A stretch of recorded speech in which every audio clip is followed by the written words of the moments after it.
السلام علیکم، کیا حال ہیں آپ سب کے؟ امید ہے خیر خیریت سے ہوں گے۔ چلے جی 7 تھی کا پارٹ 3 سٹارٹ کرتے ہیں۔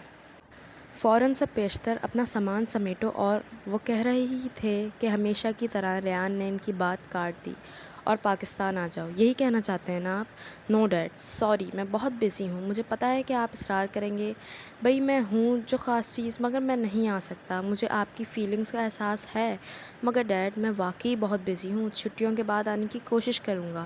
وہ مسلسل بولے جا رہا تھا کہ ضد ہو کر عظیم نے مداخلت کی۔ Shut up! وہ ڈپٹ کر بولے، بڑی خوش فہمیاں پال رکھی ہیں جناب، میں نے گھر آنے کی آفر ہی نہیں دی اور خود ہی قیاس آرائیاں کر رہے ہو۔ میں تو یہ کہہ رہا تھا اپنا سامان پیک کرو اور بورڈنگ ہاؤس شفٹ ہو جاؤ، پورا ہفتہ تمہاری آنٹی نہیں ہوں گی اور یہ تمام عرصہ تم بورڈنگ میں رہو گے۔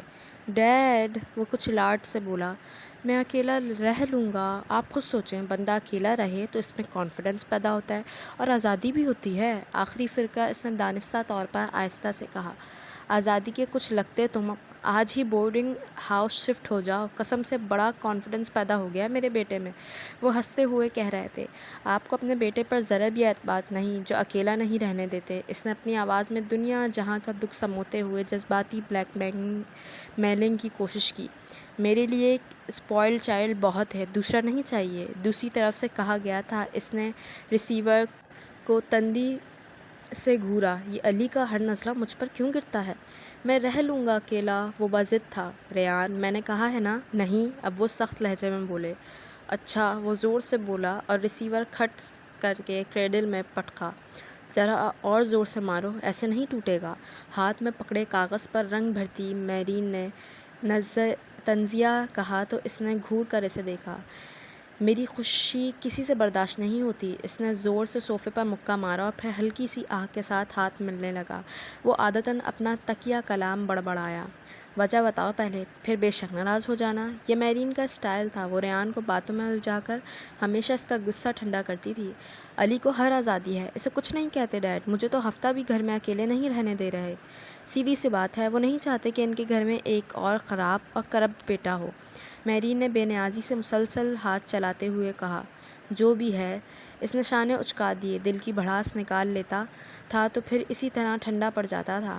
میرین کی جانب سے کوئی جواب نہ پا کر اس نے میرین کی جانب نگاہ کی، اس کے ہاتھ میں موجود کاغذ کو دیکھ کر یکدم چونک کر بولا، یہ تم کس کاغذ کو پینٹ کر رہی ہو؟ دکھاؤ۔ انسانوں کی طرح کاغذ کے ہاتھ سے لینے کے بجائے ریان نے جھپٹ کر کاغذ چھینا۔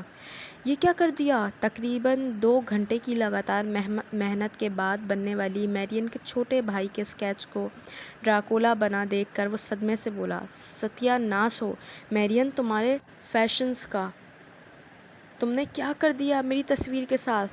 وہ جھنجھلا کر بولا۔ تھکے ٹوٹے قدموں سے تقریباً صبح 6:30 بجے قریب چل کر وہ سفید گیٹ کے قریب پہنچی اور کال بیل پر ہاتھ رکھ دیا۔ گیٹ کھلنے کے انتظار میں وہاں کھڑی الماس کو یہاں آنے کا جذباتی فیصلہ اب حماقت لگ رہا تھا۔ اسے پچھتاوے نے آن گھیرا، اگر انہوں نے اسے نہ رکھا تو وہ کہاں جائے گی؟ یہ سوچ کر ہی سے ہول اٹھتے تھے۔ تقریباً 7 منٹ بعد گیٹ کھلا اور اسی چوکیدار نے باہر جھانکا جو پچھلی دفعہ بھی وہاں موجود تھا۔ کیا کام ہے بی بی؟ وہ اپنے مخصوص کرخت لہجے میں پوچھنے لگا۔ مجھے رانیہ بی بی سے ملنا ہے، وہ بامشکل بول پائی تھی۔ بھوک، تھکاوٹ اور نیند سے اس کا برا حال تھا۔ کس سلسلے میں؟ وہ ہنوز اسی لہجے میں الماس سے مخاطب تھا۔ مجھے ان سے کچھ کام ہے، وہ اب منت کر رہی تھی۔ خدا کے لیے مجھے ان کے پاس لے چلو۔ چوکیدار کو غالباً اب اس پر ترس آ گیا تھا۔ اس نے راستہ چھوڑ دیا تو وہ اندر آ گئی۔ اس کے قدم من بھر کے ہو رہے تھے۔ چوکیدار نے اسے لان میں اسی جگہ پر بٹھا دیا جہاں 2 برس پہلے بٹھایا تھا اور خود اندر رانیہ کو بلانے چلا گیا۔ الماس کو لگ رہا تھا جیسے ماضی خود کو دہرا رہا ہے، سب کچھ پہلے جیسا تھا، حتیٰ کہ لان اور چوکیدار بھی، بس وہ بدل گئی تھی اور اس کے ہمراہ آج اماں بھی نہیں تھی۔ کون ہو تم؟ الماس بری طرح چونک کر حقیقت حال میں واپس آئی تھی۔ اس نے سر اٹھا کر دیکھا تو سامنے رانیہ کھڑی تھی۔ میں الماس ہوں جی۔ وہ جلدی سے اٹھ کھڑی ہوئی۔ صابرہ درزن کی بیٹی؟ کون صابرہ درزن؟ رانیہ اچنبھے سے بولی۔ الماس کا سر چکرا کر رہ گیا۔ اس زاویے پر تو اس نے سوچا ہی نہیں تھا کہ رانیہ اس کو پہچاننے سے انکار کر دے گی۔ بی بی جی، آپ نے میری ماں سے چادریں سلوائی تھیں، یاد ہے آپ کو؟ آپ نے اماں کو 4000 روپے بھی دیے تھے۔ رانیہ چند لمحے دماغ پر زور ڈالتی رہی، پھر بھولی، کب کی بات کر رہی ہو؟ وہ 1 سال تو ہو گئے ہیں جی۔ اوہ اچھا ہاں، رانیہ ہنس پڑی، یاد آ گیا۔ کہاں ہے تمہاری ماں؟ وہ مر گئی ہے جی۔ اگلے 15 منٹ میں الماس نے اپنی داستان رمیز کے ذکر کے بغیر اسے سنا ڈالی۔ اختتام یہ ہوا کہ فضل الدین قاضی اور گواہان کو لے کر آ رہا تھا جب وہ گھر چھوڑ کر بھاگ آئی۔ یہ ان کی غلط بیانیوں میں سے پہلی غلط بیانی تھی جو اس نے رانیہ کے ساتھ کی تھی۔ اوہ، رانیہ ہمدردی سے بولی، بہت افسوس ہوا جان کر۔ بی بی جی، میرے پاس رہنے کو کوئی جگہ نہیں ہے، مجھے اپنے گھر کی نوکرانی رکھ لو۔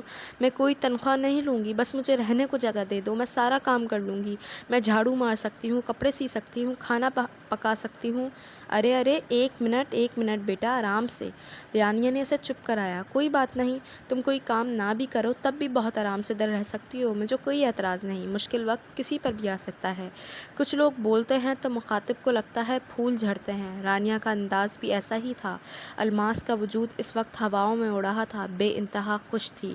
ایک بھاری بوجھ کندھوں سے اتر کر اس کو ہلکا پھلکا کر گیا تھا۔ محض 1 ہفتے کے لیے ہاسٹل میں رہنے کے بعد اس کی بے فکر زندگی میں کوئی خاص فرق نہ آیا، مگر 6 دن پیش آنے والے ایک واقعے نے اسے کم از کم یہ احساس دلا دیا کہ وہ کس قدر رحم دل ہے۔ ہوا کچھ یوں کہ اپنے کپڑے دھونے کے لیے وہ لانڈری روم میں گیا جہاں اسٹوڈنٹس عموماً اپنے کپڑے دھلواتے ہیں۔ باسکٹ سے تمام کپڑے اس نے تیسری قطار میں رکھی آخری واشنگ مشین میں الٹ دیے اور سرف وغیرہ ڈال کر بٹن گھما دیا اور خود کافی لینے کافی شاپ کی جانب چل دیا۔ کافی لے کر وہ لانڈری روم میں داخل ہوا تو کاؤنٹر پر بیٹھی مسز ڈیمن نے کچھ تلملا کر اسے دیکھا۔ لانڈری روم میں کھانا پینا منع تھا اور یہ بات اچھی طرح سے وہ جانتا تھا، مگر violation of law and order میں جتنا لطف ریان حیدر کو آتا تھا اس کا اندازہ مسز ڈیمن نہیں کر سکتی تھی۔ اس کو صرف اتنا معلوم تھا کہ ہاتھ میں کافی کا کپ پکڑے وہ لڑکا اپنی کلاس کا CR ہونے کے ساتھ ساتھ فٹ بال ٹیم کا کیپٹن، ڈرامٹنگ سوسائٹی کا ایڈمنسٹریٹر اور بلی بھی ہے، جس کے باپ کی پرنسپل صاحبہ سے اچھی خاصی جان پہچان ہے۔ اب وہ اس کو کس منہ سے کافی نہ پینے کا کہتی ہیں؟ ریان نے اس کی نگاہوں کے جواب میں کچھ چڑ کر اسے دیکھا اور کفن پھاڑ لہجے میں پوچھا، کیا ہے؟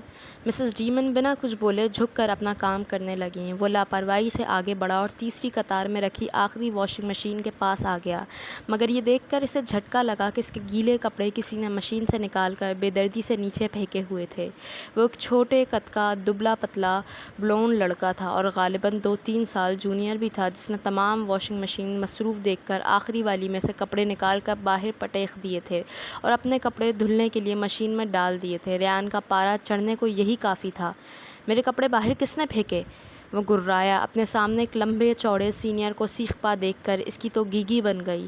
وہ ریان کو بلی ہونے کے ناطے سے پہچان گیا تھا، فوراً ہڑبڑا کر بولا، پتہ نہیں، تم نے کسی کو میرے کپڑے نکالتے نہیں دیکھا؟ نہیں، وہ گھبرا کر بولا۔ ریان کو اتنا اندازہ تو ہو ہی گیا تھا یہ حرکت اسی گدھے نے کی تھی، مگر وہ پھر بھی بولا، چلو ایسا کرو، یہ مشین بند کر کے کپڑے باہر نکالو، میرے کپڑے اندر ڈالو اور اس ڈگ ہیڈ کے کپڑے لے کر میرے پیچھے آؤ۔ اس کے حکم کی تعمیل کرتے ہوئے لڑکا اپنے کپڑے باسکٹ میں نکال کر ریان کے پیچھے باہر آ گیا۔ یہ کپڑے سارے برف پر پھینک دو سوائے اس شرٹ کے جو سب سے اچھی ہو۔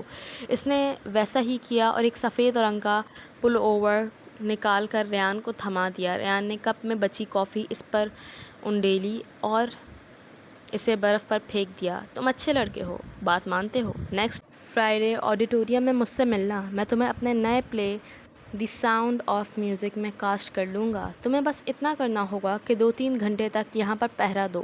میں نہیں چاہتا وہ ایڈیٹ اپنے کپڑے لے جائے۔ میں صبح آ کر دیکھوں گا، یہ کپڑے یہیں ہونے چاہئیں۔ اس کو ضروری ہدایات دے کر واپس ہاسٹل کی طرف چل دیا۔ اگلے جمعے وہ لڑکا اس سے ملنے آیا تھا اور ریان نے اسے اپنے پلے میں کاسٹ کر لیا۔ اتنا بھی بے رحم نہیں تھا وہ کہ بچے پہ ترس نہ کھاتا۔ وہ گھر جس طرح عجیب تھا، اسی طرح اس کے مکین بھی عجیب تھے۔ کبھی وہ سوچتی تھی یہ لوگ کتنے مزے سے رہ رہے ہیں، نہ کھانے کا غم، نہ روزی کی فکر، ہر آسائش گھر کی لانڈری اور ہر شے دستیاب، من پسند کھانا، من پسند لباس، ہر چیز خوبصورتی سے سجی سوری اور کسی چیز کی کوئی کمی نہیں۔ چاروں طرف سے لان میں گھری محل نما کوٹھی کہ سب سے خوبصورت و منفرد چیز بیک سائڈ پر بنا سوئمنگ پول تھا، فرنٹ پر بنا فوارہ تھا یا لاؤنج میں بنی سیڑھیاں تھیں۔ ہر کمرے میں قیمتی سے قیمتی پردے، پرتعیش فرنیچر اور قالین، خوبصورت ڈیکوریشن، مہنگی پینٹنگز، قداور کھڑکیوں سے باہر دکھائی دینے والے دل فریب مناظر۔ غرض اس پرآسائش ماحول میں الماس کو اپنا وجود نہایت کمتر محسوس ہوتا تھا، مگر ایک تصویر دیکھ کر ہونے والا احساس قدرے منفرد سا تھا۔ وہ تھا ریان عظیم حیدر، جس کی ایک فوٹو سے اسے انسیت ہو چکی تھی۔ اس گھر میں ہر قیمتی چیز موجود تھی، مگر چند ہی دنوں میں اسے احساس ہو گیا تھا کہ ایک کمی تھی۔ اس گھر میں تصویریں تھیں، جیتے جاگتے انسان نہیں تھے۔ علی، ریان اور اینا باہر پڑھتے تھے، جبکہ ماں باپ کے ساتھ چھوٹے بچے ہوتے تھے۔ عظیم کا مہینے کا آدھا حصہ باہر اور باقی صنف کا 3/4 آفس میں گزرتا تھا۔ گھر کو دینے کے لیے ان کے پاس وقت بہت کم ہوتا تھا۔ وہ ایک بہت ہینڈسم اور باوقار شخص تھے۔ الماس سے ان کا سامنا اس گھر میں تقریباً 6 ماہ گزرنے کے بعد محض 3 دفعہ ہوا تھا۔ وہ بہت اچھی طرح بات کرتے تھے، حال احوال پوچھتے، موسم پر 1-2 باتیں ہو جاتی اور بس۔ وہ یا تو اپنے کمرے میں چلے جاتے یا اسٹڈی میں۔ ان چند لمحوں میں جو اہمیت الماس کو ملتی وہ اسی پر پھولے نہ سماتی۔ جو چیز اسے ان کے بارے میں بے حد متاثر کرتی تھی وہ ان کا ہر بات پر خدا کا شکر ادا کرنا، رحم دلی، نرم دلی، تحمل مزاجی، درگزر کرنا اور مسکرا کر نرمی سے بات کرنا تھی۔ اس کو نہیں یاد تھا کہ کبھی اس نے رانیہ کو کسی کی برائی کرتے دیکھا ہو یا عظیم کو کسی کا مذاق اڑاتے سنا ہو۔ جتنا ان کا گھر خوبصورت تھا، اتنے ہی خوبصورت وہ لوگ اندر باہر سے تھے۔ یہ رانیہ ہی تھی جس نے الماس سے پرائیویٹ میٹرک اردو میڈیم میں کروایا اور الماس نے بخوشی گزارے لائق نمبر لے کر امتحان پاس کر لیا۔ وہ انگریزی اب بمشکل پڑھ لکھ تو لیتی تھی، لیکن بولنے میں خاصی دشواری کا سامنا تھا۔ دوسری، اس کا حلیہ ویسا ہی تھا جیسے گوار اور اجٹ الماس کا ہوتا تھا۔ وہی لٹمار انداز، میلا لباس، الجھے بال، دھوپ سے کملایا ہوا چہرہ اور قدرے فریبی مائل جسم۔ کچھ وہ بھاری تھی اور کچھ رانیہ عظیم کے گھر کی اچھی غذا نے کر دیا تھا۔ گال، کندھے اور بازو کچھ زیادہ ہی بڑھ گئے تھے اور چہرے پر چربی چڑھنے سے ہوا یہ کہ اس کے رہے سہے نقوش گم ہو گئے۔ اگر وہ بہت پہلے کچھ خوبصورت تھی تو اب تو بالکل بھی نہ رہی تھی۔ میٹرک کروانے کے ساتھ ساتھ رانیہ نے اسے بوتیک پر بھی لگا دیا اور اس کا دل پسند کام تھا۔ جس روز رانیہ پہلے دفعہ اسے بوتیک پر لے کر گئی وہ اس کی دنیا کا ایک خوبصورت دن تھا۔ روشنیوں سے جگمگاتا بوتیک اسے بہت پسند آیا تھا۔ وہ اتنا بڑا تو نہیں تھا، مگر ڈیکوریشن میں اپنی مثال آپ تھا۔ گو کہ الماس کو صابرہ نے کپڑے سینے سکھائے تھے، مگر رانیہ کے ہاں کام کرنے والی لڑکیوں نے ایک دفعہ پھر ٹریننگ دی۔ بمشکل 3 ہفتے بعد وہ ہر قسم کا کپڑا مہارت سے سینے میں ماہر ہو گئی تھی۔ اسے پتہ چل گیا تھا دبکا، مڑوڑی اور کا کام کیسے کرتے ہیں، ریشم کا کام، بیڈ ورک، دھاگوں کا کام، کڑھائیاں، موتی لگانا، شیشے اور پتھروں کو کپڑوں پر سجانا۔ غرض وہ ہر کام میں طاق ہو گئی تھی۔ الماس رانیہ کے گھر سرونٹ کوارٹر میں رہتی تھی۔ وہ ناشتے کے بعد صبح 9 بجے قریب ڈرائیور کے ساتھ بوتیک جاتی اور عصر کی نماز کے بعد اس کی واپسی ہوتی۔ یہ رانیہ ہی تھی جس نے اس کو نماز اور قرآن کی تعلیم دی تھی۔ گھر آ کر وہ برتن دھوتی، کھانا پکانے میں کک کی مدد کرتی، لان میں پودوں کو پانی لگاتی اور اس کے علاوہ اگر کوئی اور کام ملتا تو وہ کر لیتی۔ صبح بوتیک جانے سے پہلے بھی وہ ڈسٹنگ اور جھاڑو پونچھ کر کے جاتی تھی۔ ان تمام کاموں کی اجرت اس طور پر رانیہ اسے 3,500 ماہ روٹی کپڑا مکان تھی۔ پیسے خرچ کرنے کی نوبت ہی نہیں آتی تھی، اس لیے وہ تمام رقم اس کے پاس جوں کی توں محفوظ تھی۔ فون کی گھنٹی مسلسل بج رہی تھی۔ کچھ دیر تو بیٹھی نظر انداز کرنے کی کوشش کرتی رہی۔ رانیہ فون اٹینڈ کرنے کے لیے وہاں موجود نہ تھی تو ناچار اسے اٹھنا پڑا۔ السلام علیکم جی، وہ اپنے ازلی جاہلانہ انداز میں اونچی آواز سے ریسیور میں بولی جیسے مخاطب کو آواز تاروں کے ذریعے نہیں ہوا کے ذریعے جانی ہے۔ وعلیکم السلام جی، کوئی اسی کے انداز میں بولا۔ کس سے بات کرنی ہے جی؟ آپ اتنا اونچا بولیں گی تو میں بہرا ہو جاؤں گا جی۔ وہ اردو انگریزی لہجے میں اٹک اٹک کر بول رہا تھا۔ اوہ اچھا، وہ کچھ والیوم کم کرتے ہوئے بولی۔ پر آپ کون ہیں اور کس سے بات کرنی ہے؟ پہلے آپ بتاؤ کہ آپ کون ہو؟ میں نے آپ کی آواز اس نمبر پر پہلے کبھی نہیں سنی۔ وہ جو بھی تھا اس کے برعکس انتہائی مہذب لب و لہجے میں بول رہا تھا۔ میں الماس ہوں، پر آپ کون ہو؟ وہ کچھ تنک کر بولی۔ الماس کون؟ وہ معاملے کی تہہ تک پہنچے بغیر نہ رہ سکتا تھا۔ میں جی وہ ادھر کام کرتی ہوں رانیہ بی بی کے پاس، ان کے بوتیک پر۔ وہ بتانے لگی، اچھا میں رانیہ بی بی کا بیٹا بول رہا ہوں نیو کاسل سے۔ اس کی بات پر الماس نے فوراً کہا، آپ علیف صاحب ہیں؟ نہیں، میں ریان صاحب ہوں، وہ شریر لہجے میں بولا۔ سیریس ہونا تو اسے آتا ہی نہیں تھا۔ ریان صاحب؟ اس کا سانس اٹکنے لگا تھا۔ جی جی جی، وہ اس کی نقل کرتے ہوئے بولا تو الماس نے کچھ خفگی سے کہا، میرا مذاق تو مت اڑائیں۔ اچھا ٹھیک ہے، نہیں اڑاتا آپ کا مذاق، وہ تکیے پر سر رکھتے ہوئے بولا۔ فارغ ہی بیٹھا تھا، سوچا کہ ماما کو فون کر لیا جائے، مگر نہ جانے کیوں فون اٹھانے والی شخصیت میں کچھ کشش سی محسوس ہوئی تھی۔ میری ماما ہیں گھر پر؟ اس کے پوچھنے پر الماس نے گھڑی کی طرف دیکھا۔ وہ تو 2:30 بجے تک آئیں گی۔ الماس کے بتانے پر اسے کچھ مایوسی سی ہوئی۔ اچھا، وہ کچھ شاید سوچ رہا تھا۔ پھر آپ کچھ دیر بعد فون کر لیجئے گا۔ وہ شاید سلسلہ منقطع کرنا چاہ رہی تھی۔ نہیں نہیں، وہ فوراً بولا، پلیز میں بہت بور ہو رہا ہوں، کچھ دیر بات کر لو۔ الماس میں ہاتھ میں پکڑے ریسیور کو گھورا۔ میں کیا بات کروں جی؟ کچھ بھی، اگر فارغ ہو تو۔ اسے اب الماس سے بات کرنے میں دلچسپی محسوس ہو رہی تھی۔ جی فارغ ہوں۔ وہ کرسی پر بیٹھ گئی۔ اسے یقین نہیں آ رہا تھا وہ ریان سے بات کر رہی تھی۔ اچھا تمہیں انگلش آتی ہے تو میں انگلش میں بات کر لیتا ہوں، مجھ سے اردو نہیں بولی جاتی، وہ معصومیت سے کہہ رہا تھا۔ پڑھنی آتی ہے، بولنی نہیں۔ اسے پہلی دفعہ اپنی کم تعلیم پر شرمندگی ہو رہی تھی۔ اوکے، کچھ نہیں ہوتا، وہ ہلکے پھلکے انداز میں بولا۔ یہ بتاؤ تمہاری عمر کتنی ہے؟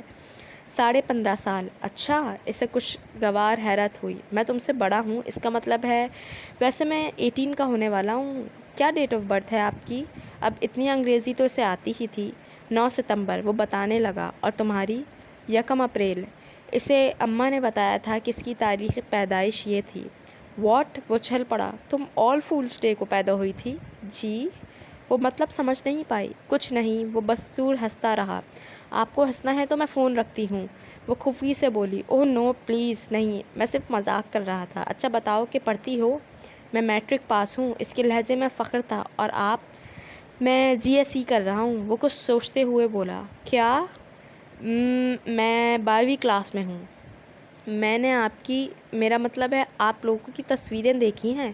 وہ ٹھیک سے اس کی باتیں نہیں سن رہی تھی، وہ اس کی شوق اور چلبلی آواز کے سحر میں کھوئی ہوئی تھی۔ میری تصویر دیکھی ہے؟ وہ پر اشتیاق لہجے میں پوچھنے لگا تو الماس کا دل چاہا کہ کہہ دے، جی صاحب آپ کی تصویر ہی تو دیکھی ہے۔ جی دیکھی ہے۔ وہ بات کرنے کے ساتھ ساتھ دروازے کی جانب بھی دیکھ رہی تھی کہ کہیں رانیہ یا عظیم میں سے کوئی آ نہ جائے۔ کیسی لگی؟ وہ پوچھ رہا تھا اور وہ اس کے تخیل میں گم تھی۔ یہ وہ پہلی ٹیلی فونک گفتگو تھی جو ان دونوں کے درمیان ہوئی تھی۔ اس پہلی ہی گفتگو میں وہ لوگ تقریباً آدھا گھنٹہ باتیں کرتے رہے۔ اس نے الماس کو اپنی پسند ناپسند کے متعلق آگاہ کیا، اپنے گھر والوں کے بارے میں تفصیلی بتایا، اپنے گھر، کزنز اور فرینڈز کی شرارتوں کے بارے میں مزے لے لے کر اسے سب بتایا۔ اس کی آواز اتنی خوبصورت تھی کہ وہ یہ بات اس سے کہے بغیر نہ رہ سکی۔ وہ یہ سن کر بہت ہنسا۔ فون بند کرنے سے پہلے اس نے الماس کو تاکید کی تھی کہ وہ کل اسی ٹائم اس وقت فون کرے گا، اسے فون کے آس پاس ہونا چاہیے۔ مجھے تو تم نے دیکھا ہی ہوا ہے، مگر میں نے تمہیں نہیں دیکھا، اس لیے بتاؤ کہ تم کیسی ہو؟ تیسری ٹیلی فونک گفتگو میں اس کے پوچھے گئے سوال پر الماس سوچ میں پڑ گئی۔ میرا رنگ گورا ہے، بال کالے ہیں، چہرہ بزوی ہے اور آنکھیں سیاہ اور بڑی بڑی ہیں۔ یہ اس کا خیال تھا کیونکہ اس نے خود کو غور سے شیشے میں عرصہ ہوا نہیں دیکھا تھا۔ اوہ گریٹ، اس نے بے اختیار سراہا تھا۔ اپنی تمام تر صفات کے باوجود وہ بلا کا خوبصورتی سے مرمٹنے والا لڑکا تھا۔ آپ پاکستان کب آئیں گے؟ وہ کئی دنوں سے اس سے ملنے کے لیے بےتاب ہو رہی تھی۔ جب آپ کہیں، وہ بہت جلدی اور انتہائی خوبصورت جواب دیتا تھا۔ الماس اس حاضر جوابی سے گھبرا جاتی تھی۔ تمہارا پسندیدہ کلر کیا ہے؟ ایک دن وہ یوں ہی اس سے پوچھنے لگا۔ سبز۔ اسے یاد آیا اسے ریان کا پسندیدہ رنگ نہیں معلوم تھا۔ آپ کا؟ پنک اور لائٹ بلو۔ اگر لڑکی کی شکل سڑے ہوئے چوہے جیسی بھی ہو تب بھی پنک کے ہر شیڈ میں اچھی لگتی ہے، اور لڑکا اسکائی بلو میں۔ آپ کو آگے کیا کرنا ہے؟ اس کا خیال تھا وہ عظیم کا بزنس میں ہاتھ بٹائے گا۔ مجھے آرٹسٹ بننا ہے، مجھے پینٹنگ کرنا بہت پسند ہے۔ اس کے جواب پر الماس کو مایوسی ہوئی۔ کیا پینٹ کرنا؟ انسان کو پینٹ کرنا؟ نہ جانے کیوں الماس کو لگا وہ اس سوال پر تھوڑا سا گڑبڑا گیا تھا، مگر اس نے زیادہ محسوس نہیں کیا۔ آپ میری شکل بھی بنائیے گا؟ اسے آرٹ میں کوئی دلچسپی نہ تھی، مگر ریان کے ہاتھوں سے اپنی تصویر بنوانے کا مزہ ہی کچھ اور تھا۔ پہلے میں سیکھ تو لوں۔ کہاں سے؟ الماس کے خیال میں وہ آرٹسٹ بن چکا تھا۔ فرانس میں ایک انسٹیٹیوٹ ہے، وہاں سے ہے تو ایک شکاگو میں بھی، مگر میں پیرس کو اس لیے ترجیح دیتا ہوں کیونکہ وہاں میرے کزنس رہتے ہیں۔ آپ نے اس دن بتایا تھا کہ آپ کے کزنس عیسائی ہیں۔ الماس کو یہ بات بہت عجیب لگتی تھی۔ ہاں تو اس سے کیا ہوتا ہے، وہ میرے مذہب کی رسپیکٹ کرتے ہیں اور میں ان کی، اور بائی دا وے میں ساری نمازیں پڑھتا ہوں، مگر وہ لوگ چرچ بہت کم جاتے ہیں، مگر یہ تو بالکل بھی نہیں جاتے کیونکہ ان کی فیملی اتنی مذہبی نہیں ہے، البتہ کنزرویٹو ضرور ہے۔ پھر وہ تفصیلاً اسے بتانے لگا۔ میری ماما ہے نا رانیہ، وہ اصل میں پہلے کرسچن تھی، ڈیڈ سے شادی کرنے کے بعد وہ مسلمان ہو گئی تھی۔ ماما لوگ 6 بہن بھائی ہیں، سب سے بڑے میرے ماموں ہیں جو پیرس میں ہوتے ہیں، میرین اور چک ان کے بچے ہیں، پھر ماما ہیں، ان کے بعد میری ایک خالہ ہیں، وہ میلبورن میں ہوتی ہیں، وہ انمیرڈ ہیں، پھر میری 2 خالہ ٹوئنس ہیں، ایک کی 2 بیٹیاں ہیں، اینجلینا اور کرسٹینا۔ کرس کی شادی ہو گئی ہے، وہ امریکہ میں ہوتی ہے، جبکہ اینجلینا میرے ساتھ پڑھتی ہے۔ دوسری خالہ کا بس ایک بیٹا ہے ڈینی، وہ لوگ بھی فرانس میں ہوتے ہیں۔ میرین کے ابو نے اسے ایک فلیٹ دے رکھا ہے ادھر ہی نیو کاسل میں۔ اینجلینا اور اس کے پیرنٹس کے ساتھ ڈینیل رہتا ہے۔ میرین کا فلیٹ بھی اسی کاؤنٹی میں ہے۔ اسی کس میں ہے؟ الماس نے مداخلت کی۔ کاؤنٹی میں، یعنی کہ یوں سمجھ لو کہ اسے سمجھ نہیں آ رہا تھا کہ وہ اسے کس طرح سمجھائے۔ جیسے ایک شہر میں مختلف علاقے ہوتے ہیں، اسی طرح۔ جی اچھا، سمجھ میں آیا یا نہیں آیا؟ اس نے فوراً کہہ دیا۔ پھر آپ فرانس چلے جائیں گے؟ اس نے الماس کی تاکید کی۔ ایک بات تو بتائیں، یہ آنیہ آپ کی کیا لگتی ہے؟ تھوڑی دیر سوچنے کے بعد اس نے پوچھا۔ آنیہ؟ وہ میری کزن ہے، میری بہن ہے مگر باقیوں کی کزن ہے۔ اس مبہم جواب پر الماس کو حیرت ہوئی تھی۔ کیا مطلب؟ وہ میری فرسٹ سسٹر ہے۔ اصل میں اس کی ماما اور میری ماما فرسٹ کزن تھیں۔ جن دنوں میں بہت چھوٹا تھا، میری ماما کی طبیعت خراب کے باعث مجھے آنیہ کی ماما نے فیڈ کرایا تھا۔ اسی طرح میں اور آنیہ بہن بھائی ہیں۔ بہت پیاری ہے آپ کی بہن، بہت معصوم سی، وہ کہنے لگی۔ میرا خیال ہے تم اسے جانتی نہیں ہو، وہ ہنستے ہوئے کہہ رہا تھا۔ وہ ہم میں سب سے زیادہ چالاک، ہوشیار اور تیز ہے، اس سے بچ کر ہی رہنا۔ خیر وہ تو یہاں ہے ہی نہیں، اس نے قدرے لاپرواہی سے کہا۔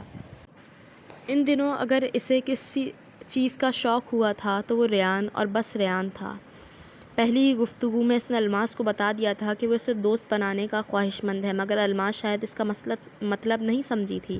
اسے احساس بالکل بھی نہیں ہو رہا تھا کہ جو وہ کر رہی ہے وہ سراسر غلط ہے۔ اس کے اور ایک 7 سمندر پار رہنے والے شخص کے ذہن میں زمین آسمان کا فرق ہے۔ اسے بس اتنا معلوم تھا کہ وہ بری طرح ایک انجان شخص کی محبت میں گرفتار ہو گئی ہے، اور شاید اب اس سے نہیں، بہت پہلے سے ہے، 2.5 برس پہلے۔ اس کا خیال تھا جس طرح وہ ریان کے فون کا انتظار کرتی ہے، اسی طرح وہ بھی اس سے بات کرنے کو بے چین رہتا ہے۔ اس نے دھیرے سے دروازہ بجایا۔ یس، عظیم صاحب کی بھاری گھمبیر آواز اس کی سماعت سے ٹکرائی تو وہ آنچل سنبھالتی، کافی کا کپ مضبوطی سے تھامے، دروازہ دھکیل کر اندر اسٹڈی میں داخل ہو گئی۔ سر، یہ آپ کی کافی۔ وہ کافی کا کپ ان کے سامنے میز پر رکھ کر بولی۔ یہ کس نے بنائی ہے؟ وہ جانے ہی لگی تھی کہ ان کی آواز اپنے عقب پر سنائی دی تو چونک کر پلٹی۔ وہ میں نے بنائی ہے، اس نے شرمندگی سے سر جھکا کر کہا۔ بہت اچھی ہے یہ تو۔ اس نے چونک کر سر اٹھایا۔ وہ تعریف کر رہے تھے۔ رانیہ بتا رہی تھی کہ آپ بہت اچھی اسٹیچنگ کرتی ہیں۔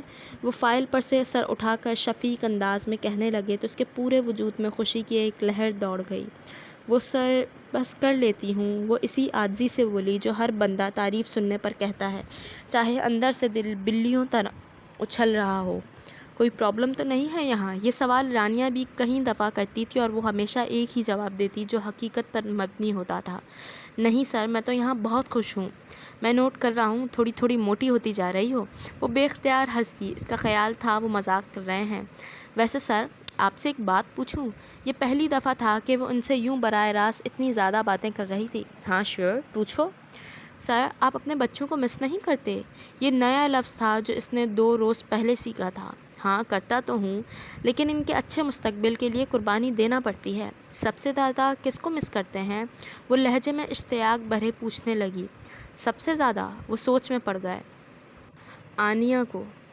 آنیہ کو؟ اسے حیرت ہوئی کیونکہ ان کی بیٹی وہ اپنی نہیں تھی۔ مجھے سب سے زیادہ محبت اسی سے ہے، شاید اس لیے وہ مجھ پر گئی ہے، وہ مسکراتے ہوئے کہہ رہے تھے۔ اچھا، اسے حیرت ہوئی۔ اس نے تمام عادتیں مجھ سے لی ہیں، ذہانت، سوجھ بوجھ، معاملہ فہمی، یہ سب اس نے مجھ سے لیا ہے، اور میرے بچوں میں واحد وہی ہے جو مجھ پر گئی ہے۔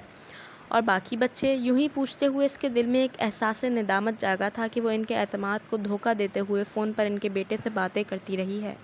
انہوں نے گہرا سانس لیا۔ علی تھوڑا بہت مجھ پر گیا ہے، ویسے وہ کافی ذہین ہے، لیکن زیادہ چیزیں اس نے اپنے چاچا زلفی سے لی ہیں۔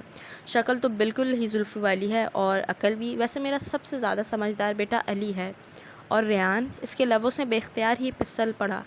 ریان زیادہ سمجھدار تو نہیں ہے، اسے بس باتیں بنانا آتی ہیں۔ ریان کے پاس ہر بات کا جواب ہوتا ہے، اور ایک فرینچ دانشور نے کہا ہے، جس شخص کے پاس ہر بات کا جواب ہو، اس سے بڑا احمق اور نرا جاہل کوئی ہو ہی نہیں سکتا۔ ریان جو دیکھتا ہے اسی کو سچ سمجھ لیتا ہے، وہ گہرائی میں نہیں جاتا۔ خیر چھوڑو، میں بھی کیا باتیں لے کر بیٹھ گیا، اتنا سارا کام کرنا ہے، تمہارے بھی کام کا حرج ہو رہا ہوگا۔ جی۔ وہ جانے کے لیے اٹھ کھڑی ہوئی، مگر ریان کے لیے یہ کمنٹ سن کر اسے اپنا پتہ نہیں کیوں اچھا نہیں لگا تھا۔ رانیہ کے کسی دوست کے ایمرجنسی میں تیار ہونے والے 2 ڈریسز کی وجہ سے وہ دن بھر بے حد مصروف رہی۔ شام کو جب معمول سے کافی لیٹ گھر پہنچی تو ڈھیر سارا کھانا کھا کر آرام سے اپنے کوارٹر میں جا لیٹی، اور پھر تھکاوٹ سے چور ایسی سوئی کہ صبح 9 بجے قریب بمشکل آنکھ کھلی۔ وہ یوں ہی بغیر ہاتھ منہ دھوئے کوٹھی کی طرف چل پڑی۔ کچن میں رانیہ سے سامنا ہوا تو حال احوال پوچھنے کے بعد رانیہ سے چائے کا کپ تھما کر جب یہ کہا کہ جاؤ کارنر والے کمرے میں جا کر ریان کو بیڈ ٹی دے آؤ اور اس سے کہو کہ جلدی ناشتے پر پہنچے۔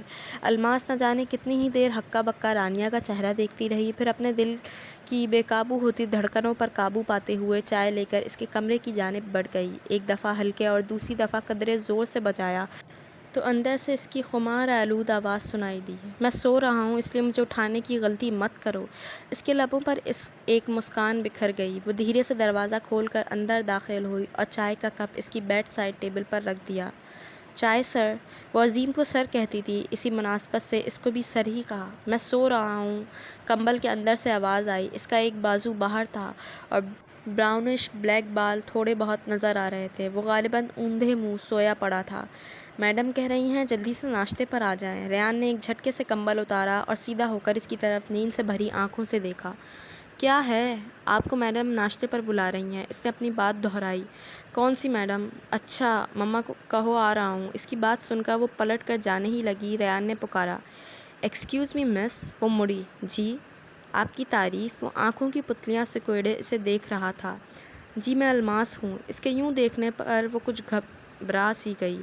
الماس؟ اس کی آنکھوں سے نیند ایک دم غائب ہو گئی اور اس نے بڑے غور اور اشتیاق سے الماس کا جائزہ لیا۔ الماس کچھ سٹپٹا کر ادھر ادھر دیکھنے لگی اور اسی لیے ریان کے چہرے پر پھیلنے والی مایوسی نہ دیکھ سکی۔ مما سے کہو میں آ رہا ہوں، نارمل لہجے میں کہتے ہوئے وہ بستر سے نکل کھڑا ہوا۔ خود کو سیکنڈ کے ہزاروں حصے میں بھی نارمل کر لینے کا ہنر اس نے اپنی ماں سے سیکھا تھا۔ اس کی بات سن کر اس نے سر ہلا دیا اور کمرے سے نکل گئی۔ جب رانیہ اور عظیم ہوتے تھے تو عموماً ڈائننگ ہال میں ناشتہ وغیرہ کھانا کھاتے تھے، مگر آج وہ لوگ امریکن اسٹائل کچن میں موجود سینٹرل ٹیبل کے گرد جمع تھے۔ جس وقت وہ کچن میں داخل ہوا عظیم اور اینا وہیں موجود تھے۔ اینا بھی غالباً کل ہی آئی تھی۔ وہ ناشتہ بنانے لگ گئی کیونکہ ان دونوں کی گفتگو انگلش میں ہو رہی تھی۔ تھوڑی دیر بعد کچن میں کوئی داخل ہوا تو وہ ریان سمجھ کر پلٹی۔ وہ ریان نہیں علی تھا۔ الماس کچھ دیر تو سانس لینا ہی بھول گئی۔ اتنا وجیہہ شخص اس نے پوری زندگی میں پہلی دفعہ دیکھا تھا۔ سیاہ بال، سیاہ آنکھیں، مغرور نقوش اور بے حد ہینڈسم۔ وہ آتے ہی کرسی کھینچ کر بیٹھ گیا۔ ریان ذہین تھا مگر کسی غیر معمولی اکیڈمک ریکارڈ کا حامل نہ تھا، نہ ہی جینیس تھا۔ اس کا فن فٹ بال کھیلنے کا، کوئی ڈرامہ ڈائریکٹ کرنے میں یا اسکول میں بلنگ کرنے میں نظر آتا تھا۔ اگر کسی اور چیز میں ریان کو ملکہ حاصل تھی تو وہ حاضر جوابی اور حس مزاح تھی۔ ریان کی ایک خوبی یہ بھی تھی جو اس نے اپنی ماں سے لی تھی، وہ تھی مسکرانا۔ رانیہ کہتی تھی اگر انسان کسی کو دیکھ کر مسکرا دے تو غفلت دور ہو جاتی ہے۔ دکھی سے دکھی انسان بھی مسکرائے تو اس کی خوشی کا احساس ہوتا ہے۔ علی عظیم سے باتوں میں مگن تھا جب سویا سویا چہرہ لیے ریان اندر داخل ہوا۔ صبح ہو گئی میرے بیٹے کی؟ عظیم کے کہنے پر اس نے قدرے منہ بسور کر فرینچ میں کچھ کہا جو الماس کے پلے نہ پڑا۔ علی تم آفس چل رہے ہو میرے ساتھ؟ جی بالکل۔ علی صرف باپ کی مانتا تھا۔ عظیم نے اب ریان کی جانب دیکھا۔ And you? ریان کچھ کھسیانہ سا ہو کر مسکرا دیا۔ میں چلا گیا تو ممی اکیلی ہو جائیں گی۔ مما کو اکیلے میں بالکل ڈر نہیں لگے گا، آنیہ نے منہ چڑھا کر کہا۔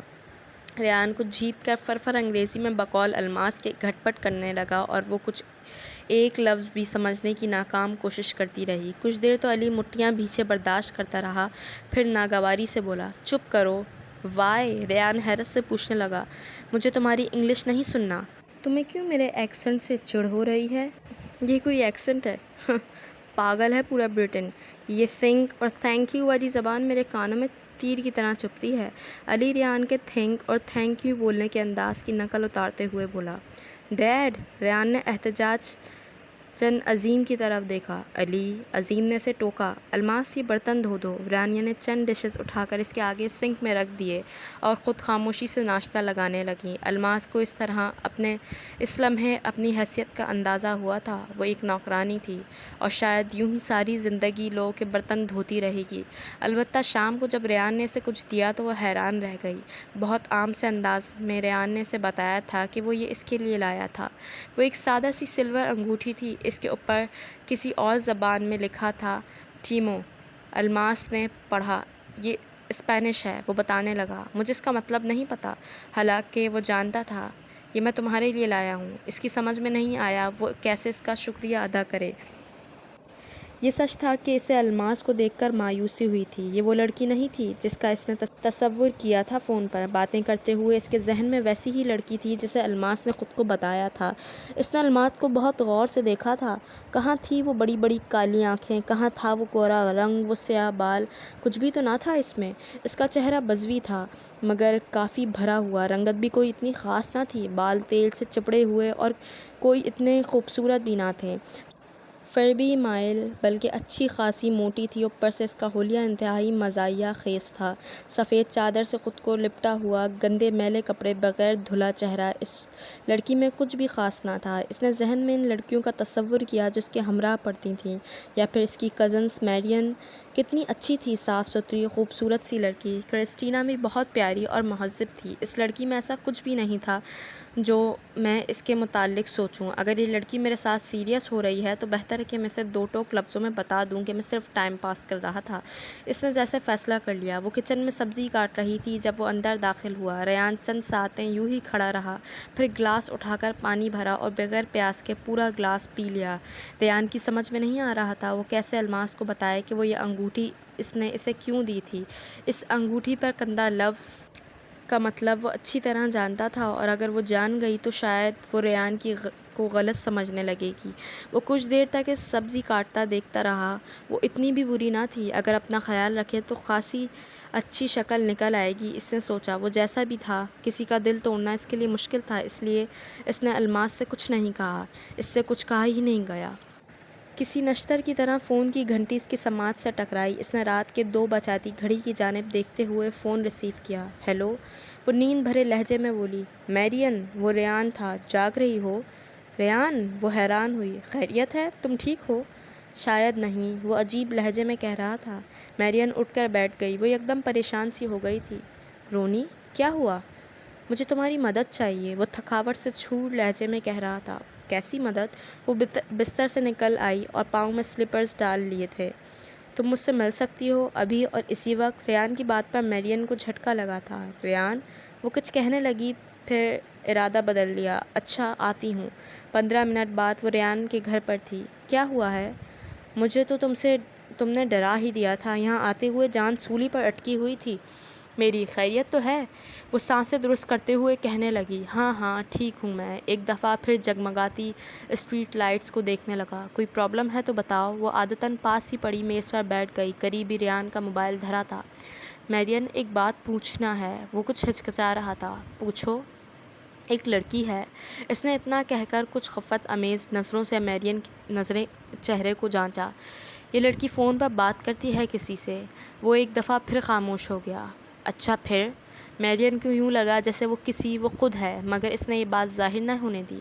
وہ لڑکی اور لڑکا جس سے وہ بات کرتی ہے، وہ اپنے والدین سے بغیر پوچھے ہی یہ کام کر رہے ہیں۔ اگر یہ بات ان کے بلکہ لڑکے کے ماما ڈیڈی کو پتہ چلے تو لڑکے سے زیادہ لڑکی متاثر ہوگی۔ وہ بے گھر بھی ہو سکتی ہے۔ مجھے بتاؤ کہ اس ٹیلی فونک فرینڈشپ کو نبھانے میں قصور کس کا ہے؟ وہ نپے تلے انداز میں بولا۔ دونوں کا۔ میرین کو کچھ بات سمجھ میں آ رہی تھی۔ زیادہ قصور کس کا ہے؟ وہ کچھ بضد کچھ اصرار کرتے ہوئے بولا۔ لڑکی کا مگر کیوں؟ وہ لڑکی انگلینڈ میں رہتی ہے؟ میرین نے الٹا سوال کیا۔ نہیں، کراچی میں ہے، وہ بے اختیار بولا۔ تو وہ لڑکی ایشین ہوئی، یعنی کہ ایک کنزرویٹو فیملی سے تعلق ہوگا اس کا۔ تو اگر ایک ٹپیکل ایشیائی لڑکی ایک لڑکے سے فون پر اپنے پیرنٹس کی اجازت کے بغیر گپے لڑائے گی تو اس میں اس لڑکی کی زیادہ قصور ہوگا۔ مگر دوستی کرنے کو تو لڑکے نے کہا تھا، تو وہ نہ کرتی۔ اگر لڑکی کو چاہے وہ پاکستانی ہو یا فرینچ، اتنا مضبوط ہونا چاہیے کہ دوستی کی آفر رد کر سکے۔ مجھے بھی کئی دفعہ کئی لڑکوں نے دوستی کو کہا، مگر میں نے کبھی کسی کے ساتھ نہیں کی، کیونکہ میں جانتی ہوں ہر ایرا غیرہ میرا مسٹر رائٹ نہیں ہو سکتا۔ وہ لڑکی صرف ایک دفعہ فون پر کسی سے بات کر کے بغیر اسے دیکھے اس سے دوستی کیوں کر لیتی ہے؟ وہ اس لڑکے کو اپنا مسٹر رائٹ سمجھتی ہے کیا؟ مجھے نہیں پتا، مگر وہ اس سے مل چکی ہے، ریان نے بتایا۔ اور کیا پوچھنا ہے تمہیں؟ میرین، اگر وہ لڑکا اسے چھوڑنا چاہے تو کیا کہے؟ میرا مطلب ہے اسے کیسے چھوڑے؟ وہ میرین کے قریب آ کر کرسی پر بیٹھ گیا۔ اسے کال نہ کرے، وہ اسے بھول جائے گی۔ نہیں، وہ اسے پورے طریقے سے چھوڑنا چاہتا ہے۔ وہ لڑکی اس لڑکے سے متاثر ہے؟ میرین نے تھوڑی دیر سوچنے کے بعد پوچھا تو وہ بری طرح چونک پڑا۔ پتہ نہیں، وہ کچھ سوچ کر بولا۔ اور لڑکا؟ بالکل بھی نہیں، وہ میکان کے انداز میں بولا۔ پھر وہ اس سے صاف کہہ دے کہ اس سے مزید بات نہیں کرنا چاہتا۔ اگر اس لڑکے کی اور اس لڑکی کے ساتھ کوئی جذباتی وابستگی نہیں ہے تو پھر کسی کا دل بھی نہیں ٹوٹے گا، میرین نے حتمی لہجے میں کہا تو ریان نے سر ہلا دیا۔ اس لڑکی کا نام کیا ہے؟ میرین نے دھیرے سے پوچھا۔ الماس، وہ کچھ غائب دماغی سے بولا۔ اور لڑکے کا؟ وہ گڑبڑا کر رک گیا۔ ایڈم۔ اس کو یہی نام اس لیے سوجا کیونکہ ایڈم یعنی آدم کا مطلب آدمی ہوتا ہے۔ وہ میرین سے جھوٹ تو نہیں بول سکتا تھا۔ شیور۔ اس نے بغور ریان کی آنکھوں میں جھانکا تو وہ نظریں چرا گیا۔ میں ایڈم کو بتا دوں گا کہ وہ اس لڑکی کو یہ سب کہہ دے، وہ اس سے نگاہیں ملائے بغیر کہہ رہا تھا۔ خیریت؟ آج آپ بہت چپ چپ لگ رہے ہیں۔ ٹھنڈے فرش سے کمر ٹکائے وہ سادگی سے پوچھ رہی تھی۔ نہیں تو، وہ کچھ چباتے ہوئے بولا۔ کیا کھا رہے ہیں؟ اس نے آواز کو حتمی المقدور آہستہ رکھنے کی کوشش کی۔ شام کا وقت تھا اور رانیہ کسی پارٹی میں گئی ہوئی تھی، اسی لیے وہ تھوڑی آزادی سے فون حاصل کر رہی تھی۔ کوکیز، اس نے مختصر جواب دیا۔ وہ کیا ہوتے ہیں؟ وہ معصومیت سے پوچھنے لگی تو وہ جھنجھلا گیا۔ بسکٹ کو کہتے ہیں۔ تمہیں کسی چیز کا پتہ بھی ہے کیا؟ ریان، کیا ہو گیا ہے آپ کو؟ وہ اس کے بدلتے تیور پر حیران رہ گئی۔ کچھ نہیں، اس نے بامشکل خود کو نارمل رکھا۔ اچھا، اور سناؤ، کیا حال ہے؟ ٹھیک ہوں۔ آپ کی پڑھائی کیسی جا رہی ہے؟ نیکسٹ فال میں کالج میں چلا جاؤں گا۔ فال آئی تھنک نومبر اکتوبر کو کہتے ہیں، خزاں کے مہینے کو۔ اس نے جلدی سے وضاحت بھی دی۔ اچھا، الماس نے سر ہلا دیا۔ وہ تمہیں یاد ہے میں نے تمہیں بینڈ دیا تھا؟ وہ کچھ سوچ کر بولا۔ جی کیا؟ Rubber band? وہ سمجھ نہ پائی۔ Oh my goodness, silver band یعنی انگوٹھی، میں نے وہ خرید کر تمہیں دی تھی۔ وہ اکتا کر بولا۔ جی وہ میرے پاس ہے۔ اس کی سمجھ میں نہ آیا وہ کیوں پوچھ رہا ہے۔ اسے پھینک دو۔ کیوں؟ جب میرا تم سے کوئی تعلق ہی نہیں رہنا تو پھر کیوں تم میرے نام کی انگوٹھی پہنے رہو؟ وہ سنگ دلی سے کہہ رہا تھا۔ تعلق کیوں نہیں رہنا؟ وہ حیرت سے بولی۔ جب میں تمہیں آج کے بعد کال ہی نہیں کروں گا تعلق کیسے رہے گا؟ اس کے لہجے میں دکھ کی رمق بھی نہیں تھی۔ مگر آپ کیوں کال نہیں کریں گے؟ کیونکہ میں تنگ آ چکا ہوں۔ وہ ایک دم بھڑک اٹھا تھا۔ ہاں میں تم سے تنگ آ چکا ہوں، تم سے، تمہاری باتوں سے، تمہاری شکل سے، تمہارے وجود سے چڑ ہو گئی ہے مجھے۔ تم مجھے بالکل اچھی نہیں لگی۔ تم نے اپنے بارے میں مجھے بہت کچھ بتایا تھا مگر تم تو بالکل بھی ویسی نہیں ہو۔ تم تو بالکل بھی خوبصورت نہیں ہو اور میرے حسن میری کمزوری ہے۔ نہیں الماس بی بی، تم محض ایک میلی کچیلی نچلے طبقے سے تعلق رکھنے والی لڑکی ہو جسے نہ بات کرنے کا ڈھنگ آتا ہے، نہ پہننے اوڑھنے کا، نہ تم میں ایسا کچھ بھی ہے جو مجھے اٹریکٹ کر سکے۔ انسان کے بارے میں دو چیزوں سے پتہ چلتا ہے، ایک ڈریس اور ایک ایڈریس، اور تمہارا لباس اور بات کرنے کا انداز کچھ بھی میرے طبقے کے لوگوں جیسا نہیں ہے۔ تم ایک غریب، فضول اور خوابوں خیالوں کی دنیا میں رہنے والی لڑکی ہو۔ مجھے نفرت ہے تم سے الماس، آئی ہیٹ یو۔ میں تم جیسی لڑکی سے کوئی تعلق نہیں رکھنا چاہتا۔ الماس کتنی ہی دیر ستے کے عالم میں اس کی باتیں سنتی رہی۔ وہ اسے اس کی اوقات یاد دلا رہا تھا۔ اس کی ساری باتیں سچ تھیں، لیکن سچ ہمیشہ کڑوا ہوتا ہے۔ یہ آپ کا فیصلہ ہے صاحب۔ ٹھیک ہے، وہ رنتی ہوئی آواز میں بولی۔